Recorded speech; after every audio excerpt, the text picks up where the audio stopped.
ಪತನ ಆಗಿದೆ. ನಾಗೇಂದ್ರ ಸಚಿವ ಸ್ಥಾನಕ್ಕೆ ರಾಜೀನಾಮೆಯನ್ನ ನೀಡಿದ್ದಾರೆ. ಸಚಿವ ಸ್ಥಾನಕ್ಕೆ ರಾಜೀನಾಮೆ ನೀಡಿರೋದು ಒಂದೇ ಸರ್ಕಾರದಲ್ಲಿ ಎರಡೆರಡು ಬಾರಿ ರಿಸೈನ್.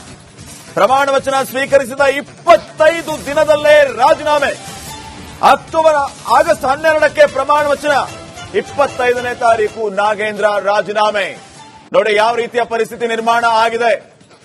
ಈಗಾಗಲೇ ನಾಗೇಂದ್ರ ರಾಜೀನಾಮೆಯನ್ನ ಘೋಷಣೆ ಮಾಡಿರೋದು. ನನ್ನ ಎಲ್ಲ ಕೊಲೀಗ್ಸ್ ಈಗ ನೇರ ಸಂಪರ್ಕದಲ್ಲಿ ಜಾಯ್ನ್ ಆಗಿದ್ದಾರೆ. ನಾಗೇಂದ್ರ, ಸುರೇಶ್, ವೀರೇಶ್, ಹಾಗೇನೆ ಬಸವರಾಜ್, ಸ್ಟುಡಿಯೋದಿಂದ ನಿಕೇಶ್ ಮತ್ತು ವೀರೇಂದ್ರ ಕ್ಷಣ ಕ್ಷಣದ ಅಪ್ಡೇಟ್ಗಳನ್ನ ಕೊಡೋದಕ್ಕೆ ನೇರ ಸಂಪರ್ಕದಲ್ಲಿ ಜಾಯ್ನ್ ಆಗಿದ್ದಾರೆ. ನಾಗೇಂದ್ರ ರಾಜೀನಾಮೆ ಕೊಟ್ಟ ನಂತರ ಪಂಚಾಹ್ವಾನವನ್ನು ಕೂಡ ಕೊಟ್ಟಿದ್ದಾರೆ. ಜನತಾ ನ್ಯಾಯಾಲಯಕ್ಕೆ ಹೋಗೋಣ ಅನ್ನುವಂತ ಅನೌನ್ಸ್ಮೆಂಟ್ ಜೊತೆಗೆ ಸವಾಲು. ಈ ಸವಾಲನ್ನ ಈಗ ವಿಪಕ್ಷದವರು ಸ್ವೀಕರಿಸ್ತಾರ ಅನ್ನುವಂತ ಪ್ರಶ್ನೆ ಇದೆ. ಸಹಕಾರ ನೀಡಬೇಕು, ನಮ್ಮ ವರಿಷ್ಠರು ಶಾಸಕ ಸ್ಥಾನಕ್ಕೂ ರಾಜೀನಾಮೆ ಕೊಡ್ತೀನಿ ಅಂತ ಹೇಳಿದ್ದಾರೆ. ಮುಂದೆ ಏನಾಗುತ್ತೆ ಅನ್ನೋದು ಸದ್ಯಕ್ಕಿನ ಪ್ರಶ್ನೆ ಆಗಿದೆ. ಮೊದಲ ವಿಕೆಟ್ ಪತನ ಆಗಿರೋದು ಸಚಿವ ಸ್ಥಾನಕ್ಕೆ ವಿ ನಾಗೇಂದ್ರ ರಾಜೀನಾಮೆ ಕೊಟ್ಟಿರೋದು. ಹಾಗಿದ್ರೆ ಈಗ ಸದ್ಯಕ್ಕೆ ಮತ್ತೆ ಏನೆಲ್ಲ ಅಪ್ಡೇಟ್ ಆಗ್ತಾ ಇದೆ? ಕೊಲ್ಲಿಗ ನಾಗೇಂದ್ರ ನೇರ ಸಂಪರ್ಕದಲ್ಲಿ. ನಾಗೇಂದ್ರ, ಏನ್ ನಡೀತಾ ಇದೆ? ನಾಗೇಂದ್ರ ರಾಜೀನಾಮೆಯ ನಂತರದ ಇಫೆಕ್ಟ್.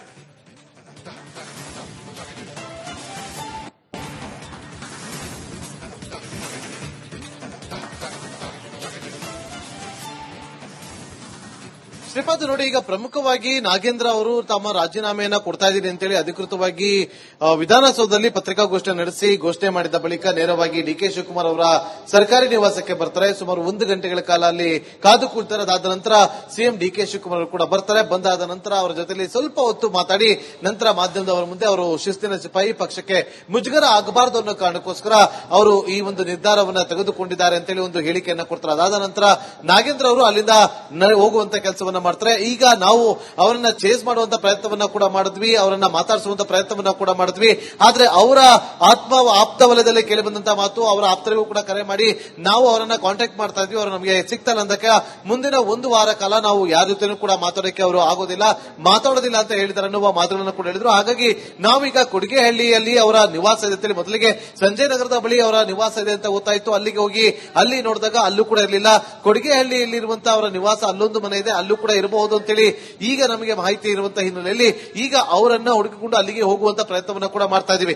ಹಾಗಾದ್ರೆ ಈಗ ನಾಗೇಂದ್ರ ಅವರು ಒಂದು ಮಾಧ್ಯಮಗೋಷ್ಠಿಯನ್ನ ಕರೆದು ರಾಜೀನಾಮೆಯನ್ನ ಕೊಟ್ಟಿದೆ ಅಂತೇಳಿ ಹೇಳಿ ಮೂಲಕ ಅಲ್ಲಿಂದ ಡಿ ಕೆ ಶಿವಕುಮಾರ್ ಅವರನ್ನ ಮೀಟ್ ಮಾಡಿ ಅಲ್ಲಿಂದ ವಾಪಸ್ ಮನೆಗೆ ತೆರಳಿದಾದ್ರೆ ಎಲ್ಲಿಗೆ ಹೋಗಿದ್ದರನ್ನೋ ಮಾಹಿತಿ, ಯಾವ ಮನೆಗೆ ಹೋಗಿದ್ದರನ್ನೋ ಮಾಹಿತಿ ಇಲ್ಲಿಯವರೆಗೂ ಕೂಡ ಮಾಹಿತಿ ಸಿಗ್ತಾ ಇಲ್ಲ. ನಾವು ಕೂಡ ಈಗ ಅವರನ್ನ ಹುಡುಕಾಡುವಂತ ಪ್ರಯತ್ನವನ್ನ ಮಾಡ್ತಾ ಇದ್ದೀವಿ. ಅವರನ್ನ ಮಾಧ್ಯಮದವರನ್ನ ಅಂದ್ರೆ ಅವರನ್ನ ಹೋಗಿ ಅವರನ್ನ ಮಾತಾಡಿಸುವಂತ ಪ್ರಯತ್ನವನ್ನ ಕೂಡ ಮಾಡ್ತಾ ಇದೀವಿ. ಶ್ರೀಪಾದ್, ಒಂದು ಕಡೆ ಈಗ ಪ್ರಾಸಿಕ್ಯೂಷನ್ಗೆ ಗವರ್ನರ್ ಕೂಡ ಕೇಳಿದ್ದಾರೆ, ಅನುಮತಿಯನ್ನು ಕೇಳಿದ್ದಾರೆ ಅನ್ನುವ ಮಾತನ್ನ ಖುದ್ದು ಸಿಎಂ ಡಿ ಕೆ ಶಿವಕುಮಾರ್ ಅವರು ಕೂಡ ಹೇಳಿದ್ದು. ಹಾಗಾದ್ರೆ ಮುಂದಿನ ಹಂತದಲ್ಲಿ ಇದು ಪ್ರಾಸಿಕ್ಯೂಷನ್ಗೆ ಒಂದು ಅನುಮತಿಯನ್ನ ಕೊಡ್ತಾರಾ ಅಥವಾ ಮುಂದಿನ ದಿನದಲ್ಲಿ ತನಿಖೆಗಳು ಹೇಗೆ ನಡೆಯುತ್ತೆ ಅನ್ನುವ ವಿಚಾರ ಒಂದು ಕಡೆ ಆದ್ರೆ, ಬ್ರಹ್ಮಾಂಡ ಭ್ರಷ್ಟಾಚಾರ ಆಗಿರುವ ವಿಚಾರವಾಗಿ ನನ್ನ ಪಾತ್ರ ಯಾವುದೂ ಇಲ್ಲ ಅಂತಂದಾಗ ಇಡಿ ಅವರು ಅರೆಸ್ಟ್ ಮಾಡಿದ್ರು, ಇಡಿ ಅವರು ತನಿಖೆ ನಡೆಸಿದ್ದಾರೆ, ಮತ್ತೊಮ್ಮೆ ನೋಟಿಸ್ ಅನ್ನ ಕೂಡ ಕೊಡುವಂತ ಕೆಲಸವನ್ನ ಮಾಡ್ತಾ ಇದ್ದಾರೆ. ಮತ್ತೊಂದು ಕಡೆ ಸಿಬಿಐ ತನಿಖೆ ಆಗಬೇಕು ಅನ್ನುವ ಆಗ್ರಹಗಳು ಕೂಡ ಕೇಳಿ ಬರ್ತದೆ. ಹಾಗಾದ್ರೆ ಮುಂದಿನ ದಿನದಲ್ಲಿ ಈ ಒಂದು ವಿಚಾರ ಮತ್ತಷ್ಟು ತನಿಖಾ ಹಂತದಲ್ಲಿ ವಿಚಾರ ನೋಡುವುದಾದ್ರೆ ದೊಡ್ಡ ಮಟ್ಟಕ್ಕೆ ಹೋಗುವಂತಹ ಸಾಧ್ಯತೆಗಳು ಖಂಡಿತವಾಗಿ ಇಲ್ಲಿ ಕಂಡು ಬರ್ತದೆ. ಹಾಗಾಗಿ ಅವರಿಂದ ರಾಜೀನಾಮೆಯನ್ನ ಪಡೆದುಕೊಂಡ್ರ ಅಥವಾ ಮುಜುಗರ ಆಗ್ತಾ ಇದೆ ಪಕ್ಷಕ್ಕೆ ಅನ್ನುವ ಕಾರಣಕ್ಕೋಸ್ಕರ ಅವರಿಂದ ರಾಜೀನಾಮೆಯನ್ನ ಪಡೆದುಕೊಂಡ್ರ ಅನ್ನುವ ಅಪ್ಡೇಟ್ ಇನ್ನಷ್ಟೇ ಲಭ್ಯ ಆಗಬೇಕಾಗಿದೆ. ಶ್ರೀಪಾದ್, ಸದ್ಯಕ್ಕೆ ತಾವು ಗಮನಿಸ್ತಾ ಇರುವಂತಹ ಮಾಹಿತಿಯನ್ನ ನೋಡ್ತಾ ಇದ್ದೀರಿ. ನಾಗೇಂದ್ರ ರಾಜೀನಾಮೆಯ ನಂತರ ಏನೆಲ್ಲ ಬೆಳವಣಿಗೆ ಆಗ್ತಾ ಇದೆ ಅನ್ನೋದು ಒಂದು ಕಡೆ ಆದ್ರೆ, ಮತ್ತೊಂದು ಕಡೆ ಬಿಜೆಪಿಯ ನಾಯಕರ ವಿರುದ್ಧ ಪ್ರೆಸ್ ಮೀಟ್ ನ ಉದ್ದಕ್ಕೂ ಯಾವ ರೀತಿ ಆಕ್ರೋಶವನ್ನ ವ್ಯಕ್ತಪಡಿಸಿದ್ರು, ಯಾವ ರೀತಿ ಸವಾಲು ಹಾಕಿದ್ರು ಅನ್ನುವಂಥದ್ದು ಕೂಡ ಈಗ ಗಮನಿಸ್ತಾ ಇದ್ವಿ. ಈ ರೀತಿಯ ಪರಿಸ್ಥಿತಿಗೆ ವಿಪಕ್ಷಗಳೇ ಕಾರಣ ಅನ್ನುವಂತಹ ಮಾತನ್ನ ನಾಗೇಂದ್ರ ಹೇಳ್ತಾ ಇದ್ರು. ಇವರೆಲ್ಲ ದಲಿತ ವಿರೋಧಿಗಳು, ಮನುವಾದಿಗಳು ಅನ್ನುವಂತ ಮಾತನ್ನು ಹೇಳುವ ಮೂಲಕ ತಮ್ಮ ಆಕ್ರೋಶವನ್ನ ವ್ಯಕ್ತಪಡಿಸಿದರು. ಸ್ವ ಇಚ್ಛೆಯಿಂದ ರಾಜೀನಾಮೆಯನ್ನ ಕೊಡ್ತಾ ಇದ್ದೀನಿ, ಇದರ ಜೊತೆಗೆ ಇಲ್ಲಿ ಯಾವುದೇ ರೀತಿಯ ಒತ್ತಡ ಇಲ್ಲ ಅನ್ನುವಂತ ಮಾತನ್ನು ಕೂಡ ಹೇಳ್ತಾ ಇದ್ರು. ಮತ್ತೊಂದು ಬ್ರೇಕಿಂಗ್ ಅಪ್ಡೇಟ್, ರಾಜೀನಾಮೆ ಬಳಿಕ ಸಿಎಂ ಜೊತೆ ನಾಗೇಂದ್ರ ಚರ್ಚೆಯನ್ನ ಮಾಡಿರೋದು. ರಾಜೀನಾಮೆಯ ಬಳಿಕ ಮುಖ್ಯಮಂತ್ರಿ ಡಿ ಕೆ ಶಿವಕುಮಾರ್ ಅವರ ಜೊತೆಗೆ ನಾಗೇಂದ್ರ ಚರ್ಚೆಯನ್ನ ಮಾಡಿದ್ದಾರೆ. ಸಿಎಂ ಡಿಕೆಶಿಗೆ ರಾಜೀನಾಮೆ ಸಲ್ಲಿಸಿರುವಂತಹದ್ದು. ನಾಗೇಂದ್ರ ರಾಜೀನಾಮೆಯನ್ನು ಸಲ್ಲಿಸಿದ ಬಳಿಕ ಮುಖ್ಯಮಂತ್ರಿಗಳ ಜೊತೆಗೆ ಮಾತಾಡಿದ್ದಾರೆ. ಈಗಾಗಲೇ ಶಾಸಕ ಸ್ಥಾನಕ್ಕೆ ರಾಜೀನಾಮೆಯನ್ನ ಕೊಡ್ತೀನಿ ಅನ್ನುವಂತ ಮಾತನ್ನು ಕೂಡ ಹೇಳ್ತಾ ಇದ್ರು. ತಮ್ಮ ಎಲ್ಲಾ ವರಿಷ್ಠರ ಮುಂದೆ ಮನವಿಯನ್ನ ಮಾಡಿಕೊಡ್ತಾ ಇದ್ರು, ಸಹಕರಿಸಬೇಕು, ನಾನು ಶಾಸಕ ಸ್ಥಾನಕ್ಕೂ ರಾಜೀನಾಮೆಯನ್ನ ಕೊಟ್ಟು ಜನತಾ ನ್ಯಾಯಾಲಯಕ್ಕೆ ಹೋಗ್ತೀನಿ ಅನ್ನುವಂತ ಮಾತನ್ನ ಹೇಳ್ತಾ ಇದ್ರು. ಇದು ವೀರೇಂದ್ರ ಗಮನಿಸ್ತಾ ಇದೀವಿ, ಈಗ ಶಾಸಕ ಸ್ಥಾನಕ್ಕೂ ರಾಜೀನಾಮೆಯನ್ನ ಕೊಡ್ತೀನಿ ಅನ್ನುವಂತ ಮಾತನ್ನ ಹೇಳ್ತಾ ಇದ್ದದ್ದು, ಮತ್ತೊಂದು ಕಡೆ ಬಿಜೆಪಿ ನಾಯಕರ ವಿರುದ್ಧ ಆಕ್ರೋಶವನ್ನ ವ್ಯಕ್ತಪಡಿಸ್ತಾ ಇದ್ದದ್ದು. ಈಗ ನಾಗೇಂದ್ರ ರಾಜೀನಾಮೆಯನ್ನ ತೆಗೆದುಕೊಳ್ಳೋದು ಅಷ್ಟು ಕಷ್ಟನಾ ಅನ್ನುವಂತ ಪ್ರಶ್ನೆ ರಾಜೀನಾಮೆಗಿಂತ ಮುಂಚೆ ಭಾರಿ ಚರ್ಚೆಗೆ ಕಾರಣ ಆಗಿದ್ದಂತ ವಿಚಾರ.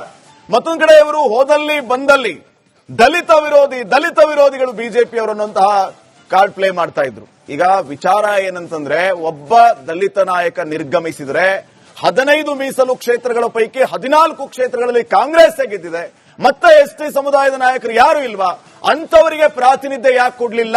ಆರೋಪವನ್ನ ಎದುರಿಸ್ತಾ ಇದ್ದ ವ್ಯಕ್ತಿಯನ್ನೇ ಯಾಕೆ ಕ್ಯಾಬಿನೆಟ್ ನಲ್ಲಿ ತಗೊಂಡ್ರು ಅನ್ನುವಂಥದ್ದು ವಿಪಕ್ಷದವರ ಪ್ರಶ್ನೆ ಆಗಿತ್ತು. ಈಗ ಫೈನಲಿ ರಾಜೀನಾಮೆ ಆಯಿತು. ನಾಗೇಂದ್ರ ಮುಂದಿನ ನಡೆ ಏನು? ಶ್ರೀಪಾದ್, ಬಹುಶಃ ಇದು ಅತ್ಯಂತ ನಿರೀಕ್ಷಿತ. ಯಾಕೆ ಗೊತ್ತಾ, ರಾಜಕಾರಣದಲ್ಲಿ ಇಂಥ ಆರೋಪಗಳು ಬಂದಾಗ ಜಾತಿಯ ಶೆಲ್ಟರ್ನ ತೆಗೆದುಕೊಳ್ಳೋದು ನಾವು ಹಿಂದಿನಿಂದಲೂ ಕೂಡ ನೋಡ್ಕೊಂಡು ಬಂದಿದ್ದೀವಿ. ಇವತ್ತದು ಮುಂದುವರಿಸಿದ್ದಾರೆ ನಾಗೇಂದ್ರ. ಪ್ರತಿ ರಾಜಕಾರಣಿ ಇಂಥದ್ದನ್ನ ಹಿಂದೆ ಹಲವು ಬಾರಿ ಮಾಡಿದ್ದು ನೋಡಿದ್ದೇವೆ. ಈ ಬಾರಿ ನೋಡಿ, ಸದನದಲ್ಲೂ ಕೂಡ ಇದೇ ವಿಚಾರ ಚರ್ಚೆ ಆಯಿತು. ಈವನ್ ನಾಗೇಂದ್ರ ಹಿಂದೆಯೂ ಕೂಡ ಸುದ್ದಿಗೋಷ್ಠಿ ಮಾಡಿದಾಗ ಇದೇ ಮಾತನ್ನು ಹೇಳಿದ್ರು, ನಾನು ಎಸ್ಪಿ ಬುಡಕಟ್ಟು ಜನಾಂಗ ಅಂದ್ರೆ ಅವ್ರು ಇನ್ನೂ ಒಂದು ಹೆಜ್ಜೆ ಮುಂದೆ ಹೋಗ್ತಾರೆ. ಶ್ರೀಪಾದ್, ಏನಂತ ರಾಮಾಯಣದ ಉತ್ತರಕಾಂಡದ ಶಂಭೂಕನ ಉದಾಹರಣೆಯನ್ನು ಕೊಟ್ಟು ಹೇಳ್ತಾರೆ ಅವರು. ಅಂದ್ರೆ ಶಂಭೂಕ ಅನ್ನುವ ಒಬ್ಬ ಶೂದ್ರ ತಪಸ್ವಿ, ಆತನ್ನ ಕೊಂದ ಹಾಗೆ ಇವತ್ತು ಕೊಲ್ಲಲಿಕ್ಕೆ ಆಗೋದಿಲ್ಲ ನೀವು, ಅಂದ್ರೆ ನನ್ನ ರಾಜಕೀಯವಾಗಿ ಬಲಿ ಮಾಡ್ತಾ ಇದ್ದೀರಿ ಅನ್ನೋದಕ್ಕೆ ಶಂಭೂಕನ ಉದಾಹರಣೆ ಕೊಟ್ಟಿದ್ದೀಯಲ್ಲ. ಬಹುಶಃ ಜಾತಿಯ ಶೆಲ್ಟರ್ನ ಒಂದು ಹಗರಣದ ವಿಚಾರವಾಗಿ ತೆಗೆದುಕೊಳ್ಳೋದು, ಅದು ಸಂವಿಧಾನದ ಹೆಸರು ತೆಗೆದುಕೊಳ್ತಾರೆ, ಅಂಬೇಡ್ಕರ್ ಹೆಸರನ್ನು ತೆಗೆದುಕೊಳ್ತಾರೆ. ಸಹಜವಾಗಿ ಬಹುಶಃ ಇದು ನೋಡಿ, ರಾಜಕೀಯವಾಗಿ ಮುಂದಿನ ದಿನಗಳಲ್ಲಿ ಬಹಳ ದೊಡ್ಡ ಚರ್ಚೆಗೆ ಆಸ್ಪದವನ್ನು ಕೊಡುತ್ತೆ. ಶ್ರೀಪಾದ್, ಇವತ್ತಿನ ಈ ಹೇಳಿಕೆಗಳು ಇವತ್ತು ನೀಚರ್ ರಿಯಾಕ್ಷನ್ ಅಂತ ಹೇಳಿ ಬಂದಿಲ್ಲ, ಎಲ್ಲೋ ಒಂದೆರಡು ಬಂದಿದೆ. ಮುಂದಿನ ದಿನಗಳಲ್ಲಿ ಬಹಳ ದೊಡ್ಡ ಚರ್ಚೆಗೆ ಈ ಹೇಳಿಕೆಗಳೇ ಆಸ್ಪದ ಕೊಡುತ್ತೆ. ಶ್ರೀಪಾದ್, ಓಕೆ, ಒಂದೇ ನಿಮಿಷ ಸಂಪರ್ಕದಲ್ಲಿ ಮತ್ತೆ ವಾಪಸ್ ಬರ್ತೀನಿ. ರೇಣುಕಾರಾಧ್ಯ ಬಳ್ಳಾರಿಯಿಂದ ನೇರ ಸಂಪರ್ಕದಲ್ಲಿ. ಬಳ್ಳಾರಿಯಲ್ಲಿ ಏನ್ ನಡೀತಾ ಇದೆ ಅನ್ನೋದ್ರ ಡೀಟೇಲ್ಸ್ ಅನ್ನ ಕೊಡ್ತಾರೆ. ಒಂದು ಬ್ರೇಕಿಂಗ್ ಅಪ್ಡೇಟ್ ಬರ್ತಾ ಇದೆ. ವಾಪಸ್ ಬರ್ತೀನಿ ರೇಣುಕಾರಾಧ್ಯ. ನೋಡಿ, ಈಗಾಗಲೇ ನಾಗೇಂದ್ರ ರಾಜೀನಾಮೆ ವಿಚಾರಕ್ಕೆ ಸಂಬಂಧಪಟ್ಟಂತೆ ಏನೆಲ್ಲ ಬೆಳವಣಿಗೆ ಆಗ್ತಾ ಇದೆ ಅನ್ನೋದನ್ನ ನಾವು ಗಮನಿಸ್ತಾ ಇದ್ದೀವಿ. ಸಚಿವ ಸ್ಥಾನಕ್ಕೆ ವಿ ನಾಗೇಂದ್ರ ರಾಜೀನಾಮೆಯನ್ನು ಕೊಟ್ಟ ನಂತರದ ಬೆಳವಣಿಗೆಗಳು. ಬಳ್ಳಾರಿಯ ನಾಗೇಂದ್ರ ಮನೆ ಮುಂದೆ ಬೆಂಬಲಿಗರ ಜಮಾವಣೆಯಾಗಿದೆ. ಬಳ್ಳಾರಿಯ ನೆಹರು ಕಾಲೋನಿಯಲ್ಲಿರುವಂತಹ ಬಿ ನಾಗೇಂದ್ರ ನಿವಾಸ. ಸಚಿವ ಸ್ಥಾನಕ್ಕೆ ಬಿ ನಾಗೇಂದ್ರ ರಾಜೀನಾಮೆ ಕೊಟ್ಟಿರುವುದು ಬೆಂಬಲಿಗರಲ್ಲಿ ಅಸಮಾಧಾನಕ್ಕೆ ಕಾರಣ ಆಗಿದೆ. ಬೆಂಬಲಿಗರು ಜಮಾವಣೆಯಾಗಿದ್ದಾರೆ, ಆಕ್ರೋಶವನ್ನು ವ್ಯಕ್ತಪಡಿಸ್ತಾ ಇದ್ದಾರೆ ಬಿಜೆಪಿಯ ವಿರುದ್ಧ. ಇದರ ಜೊತೆಗೆ ಕಾಂಗ್ರೆಸ್ ನಾಯಕರಿಗೆ ಮನವಿಯನ್ನ ಮಾಡಿಕೊಳ್ತಾ ಇದ್ದಾರೆ, ಯಾವುದೇ ಕಾರಣಕ್ಕೂ ರಾಜೀನಾಮೆಯನ್ನ ಅಂಗೀಕರಿಸಬೇಡಿ ಅಂತ ಹೇಳಿ. ರೇಣುಕಾರಾಧ್ಯ ನೇರ ಸಂಪರ್ಕದಲ್ಲಿದ್ದಾರೆ ಬಳ್ಳಾರಿಯಿಂದಲೇ. ರೇಣುಕಾರಾಧ್ಯಗೆ ಏನ್ ನಡೀತಾ ಇದೆ ಬಳ್ಳಾರಿಯಲ್ಲಿ, ಸದ್ಯಕ್ಕೆ ಏನ್ ಅಪ್ಡೇಟ್ಸ್ ಕೊಡ್ತೀರಿ?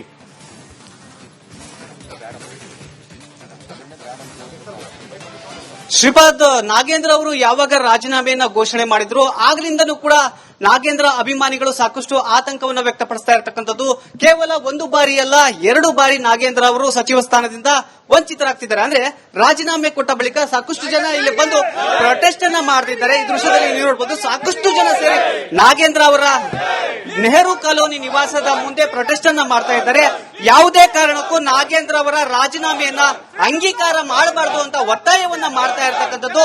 ಈ ನಾಗೇಂದ್ರ ಅವರನ್ನ ಷಡ್ಯಂತ್ರದಿಂದ ಕೆಳಗಿಳಿಸೋದಕ್ಕೆ ಬಿಜೆಪಿ ನಾಯಕರು ಈ ರೀತಿಯಾಗಿ ಪಾದಯಾತ್ರೆಯ ಒಂದು ಹೈಡ್ರಾಮಾವನ್ನ ಮಾಡ್ತಾ ಇದ್ದಾರೆ ಅಂತ ಆರೋಪವನ್ನು ಮಾಡ್ತಾರೆ. ಸಾಕಷ್ಟು ಜನ ಪ್ರೊಟೆಸ್ಟ್ ಅನ್ನ ಮಾಡ್ತಿದ್ದಾರೆ. ಇವರೆಲ್ಲರೂ ಕೂಡ ನಾಗೇಂದ್ರ ಅವರ ಹಾರ್ಡ್ ಕೋರ್ ಅಭಿಮಾನಿಗಳು. ನಾನು ಮಾತನಾಡಿಸಂತ ಪ್ರಯತ್ನ ಮಾಡ್ತೀನಿ. ನಾನೀಗ ಅಭಿಮಾನಿ ನಾಗೇಂದ್ರ ಅವರ ಬೆಂಬಲಿಗರನ್ನ ಮಾತನಾಡಿಸುವ ಪ್ರಯತ್ನ ಮಾಡ್ತೀನಿ. ಅಣ್ಣ, ಏನ್ ಹೇಳ್ತೀರಾ? ನಾಗೇಂದ್ರ ಅವರು ಈಗಾಗಲೇ ರಾಜೀನಾಮೆಯನ್ನ ಘೋಷಣೆ ಮಾಡಿದ್ದಾರೆ, ಇನ್ನೂ ಅಂಗೀಕಾರ ಆಗಿಲ್ಲ, ಏನ್ ಹೇಳ್ತೀರಾ? ಸರ್, ಅದು ಅಂಗೀಕಾರ ಆಗಿಲ್ಲ ಅಂದ್ರೆ ಅಂಗೀಕಾರ ಆಗಬಾರ್ದು. ನಾವು ಸಿಎಂ ಸಾಹೇಬರಿಗೆ ಕೇಳೋದು ಒಂದೇ ಮಾತು, ಸಾಹೇಬ್ರೆ ನಾಗೇಂದ್ರಣ್ಣವರು ಯಾವ ತಪ್ಪು ಮಾಡಿಲ್ಲ ಅಂತೇಳಿ ನೀವೇ ನೇರವಾಗಿ ಸದನದಲ್ಲಿ ಹೇಳಿದಿರಾ. ಅದಕ್ಕೆ ಚರ್ಚೆ ಬರ್ರಿ ಅಂತ ಹೇಳಿ ಕೂಡ ಕರೆದಿದ್ದೀರಾ. ಅವ್ರು ಯಾವ್ದಕ್ಕೂ ಜಗ್ತಾ ಇಲ್ಲ, ಬಗ್ತಾ ಇಲ್ಲ. ನಾವ್ ಏನ್ ಮಾಡ್ಬೇಕು ಸ್ವಾಮಿ? ಎಷ್ಟು ಸಾರಿ ಹೇಳಿದ್ರೆ ನಮಗೆ ಅರ್ಥ ಆಗ್ತಾ ಇಲ್ಲ ಅಂತ ಹೇಳಿದಾರೆ. ಮತ್ತೆ ಏನ್ ಮಾಡಕ್ ಬರಲ್ಲ ಸರ್. ನಾಯಿಬಾಲ ಯಾವತ್ತಿಗೂ ಡೊಂಕೆ ಯಾವತ್ತಿಗಾಗ್ಲಿ. ಯಾರು ನಾಗೇಂದ್ರ ಸುಳ್ಳು ಅಂತ ಹೇಳ್ತಾರ, ಅವರೇ ದೊಡ್ಡ ಸುಳ್ಳು, ಅವರೇ ಕಳ್ಳರು. ಅವ್ರು ಎಂತ ಕಳ್ತನ ಮಾಡಿದ್ರೆ ಅನ್ನೋದು ಇಡೀ ಕರ್ನಾಟಕದಲ್ಲಿ, ಇಡೀ ದೇಶಕ್ಕೂ ಕೂಡ ಗೊತ್ತಿದೆ.